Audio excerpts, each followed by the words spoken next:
ভারী বৃষ্টি আর উজানের ঢলে সুনামগঞ্জে বাড়ছে নদ নদীর পানি। সঙ্গে আবহাওয়া অফিসের আগাম বন্যার পূর্বাভাস দেয়ায় হাওরে ফসল তলিয়ে যাওয়ার শঙ্কায় কৃষক। একই সঙ্গে সবাই কম পাকা ধান কাটতে গিয়ে শ্রমিক সংকটে পড়ছেন। নেত্রকোনায় ধান কাটা শুরু হলেও কম দাম এবং ফরিয়ারা ওজনে বেশি নেয়ার অভিযোগ কৃষকদের। সুনামগঞ্জ প্রতিনিধি আব্দুল সালাম এবং নেত্রকোনা প্রতিনিধি মনোরঞ্জন সরকারের তথ্য ভিডিওতে আরও জানাচ্ছেন Samar Islam. Lily ultrasoft serum gel, যা গভীর থেকে স্কিনে দেয় 3 গুণ সিরাম হাইড্রেশন। সিরাম জেল হাইড্রেশনে ব্রাইট থাকো সব সিজনে।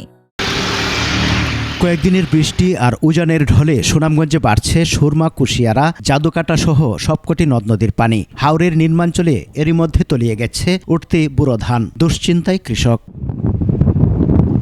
তারা বলছেন, আবহাওয়া অধিদপ্তরের দেয়া আকস্মিক বন্যার পূর্বাভাস এবং দ্রুত ধান কাটার সরকারি নির্দেশনা থাকলেও শ্রমিক সংকটে তা পারছেন না। প্রায় জায়গা ওই তোমার পানির নিচে পানির লোয়ে চলিয়া গেছে। আমরা হারভেস্টারে খাটতাম পারলাম না। এবার তো মেশিনের তেল পান না, মেশিনে তারা করে 150 টাকা তেলের লিটার। খামলার দর 800 টাকা 900 টাকা। অনেক ধানের দর নাই, ধানের দর না বাড়াইলে আমরা কিছু বাঁচমুখী। কোনো কারণে আগাম বন্যা পরিস্থিতি উদ্ভব হয়, সেক্ষেত্রে আমরা যেন ফসলের ক্ষয়ক্ষতি কমিয়ে নিয়ে আসতে পারি, সেই জন্য একটা আমরা বিজ্ঞপ্তি জারি করেছি। কৃষি বিভাগ বলছে, সংকট নিরসনে বালুমহাল বন্ধ রাখা সহ অন্য জেলা থেকে শ্রমিক আনার চেষ্টা চলছে। এ বিষয়ে আমরা সার্বক্ষণিকভাবে তদারকি করে যাচ্ছে, যাতে কৃষকরা নির্বিঘ্নে ধান তুলতে পারে।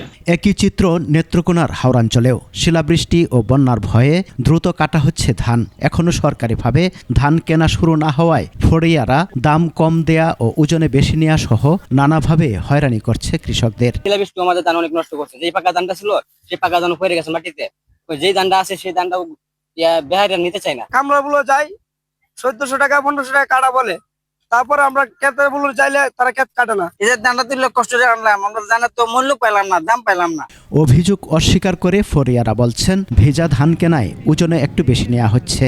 কৃষকরা কাছে কাঁচা ধান কেনার পরে আমরা কিছু বাড়তি নিতে হইতাছে। গৃহস্থের কাছে আপনারা 42 মন না লাগে, মিলার বাদ কিনা দিলে তারা ধান নেই। কাঁচা ধান বৃষ্টিতে ভিজাতে আমাদের 3 কেজি মনেতে বেশি নিতে হয়। এদিকে সরকারিভাবে ধান চাল কেনার নির্দেশনা এখনো আসেনি বলে জানায় জেলা খাদ্য বিভাগ। আমরা এখনো সরকারিভাবে নির্দেশনা পাই নাই, এখনো আমরা দরও পাই নাই, পরিমাণও উল্লেখ করে কোনো নির্দেশনা পাই নাই, এই জন্য আমরা ধান শুরু করতে পারিনি। নেত্রকোনার হাওরাঞ্চলে প্রায় 42,000 হেক্টর জমিতে বুড়ো আবাদ হয়েছে। সমর ইসলাম, 21 টেলিভিশন।